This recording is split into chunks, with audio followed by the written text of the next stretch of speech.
When the townspeople went outside, they carried their plates, cups, glasses, forks, spoons, knives, and napkins with them. That way they would always be prepared for any kind of weather.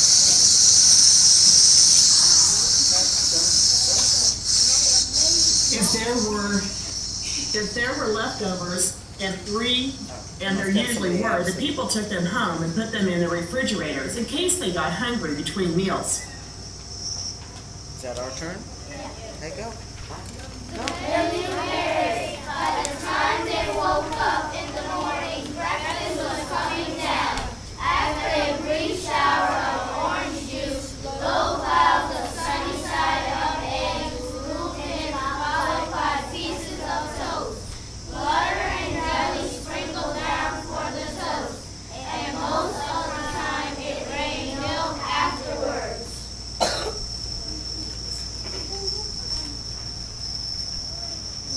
Moving from the northwest about 5 miles. There were mustard clouds nearby. Then the wind shifted to the east and brought in bacon. Now it was better from something else.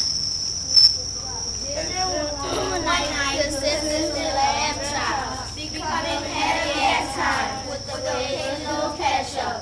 Periods of peas and baked potatoes were followed by gradual clearing, with a wonderful jello setting in the west. The sanitation department of Chewinsaw had a rather unusual job for a sanitation department. It had to remove the food that fell on our houses and sidewalks and lawns. The workers cleaned up things after every meal and fed all the dogs and cats. Then they emptied some of it into the surrounding oceans for the fish and turtles and whales to eat. The rest of the food was put back into the earth so that the soil would be richer for the people's flower gardens. Life for the townspeople was delicious until the weather took a turn for the worse. One day there was nothing but gorgonzola cheese all day long. The next day there was broccoli. There was only broccoli all overcooked. And the next day there was Brussels sprouts with peanut butter and mayonnaise. Another day there was pea soup fog. No one could see where they were going, and they could barely find the rest of the meal stuck in the fog.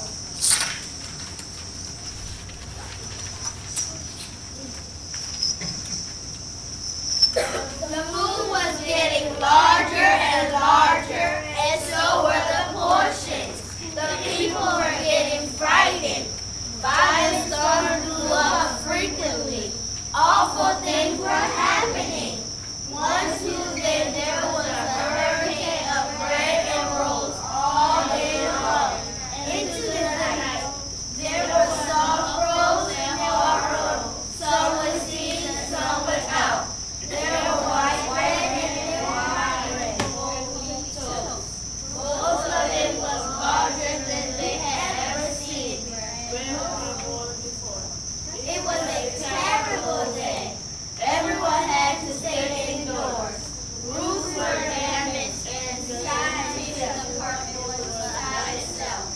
The mess took the workers 4 days to clean up, and the sea was full of floating rolls. To help out, the people piled up as much bread as they could in their backyard. The birds picked at it a bit, but it stayed there and got staler and staler. There was a storm of pancakes one morning and a downpour of maple syrup that nearly flooded the town. A huge pancake covered the school. No one could get it off because of its weight, so they had to close the school. Lunch one day brought 15 inches of cheese and jelly sandwiches. Everyone ate themselves sick that day, and it was a stomach ache. There was an awful salt and pepper wind, continued by an even worse tomato tornado. People were sneezing themselves silly and running to avoid the tomatoes. The town was a mess. There were seeds and clumps everywhere. The sanitation department gave up. The job was too big. Everyone feared for their lives. They couldn't go outside most of the time. Many houses had been badly damaged by giant meatballs. Stores were boarded up and there was no more school for the children. Yay! So a decision was made to abandon the town of Chewensall. It was a matter of survival. So the absolute necessities with them and set sail on the rash for the new lands. The children began school again, and the adults all tried to find their place for themselves in the new land. The biggest change they had to make was getting used to buying food at a supermarket. They found it odd that the food was kept on shelves, packaged in boxes, cans, and bottles. Meat that had to be cooked was kept in large refrigerators. Nothing came down from the sky except rain and snow. The clouds above their heads were not made of fried eggs. No one ever got hit by a hamburger again, and nobody dared to go back to Chewensall to find out what had happened to it. They were too afraid. Henry and I were awake until the very end of Grandpa's story. I remember his good night kiss. The next morning, we woke up to see snow falling outside the window.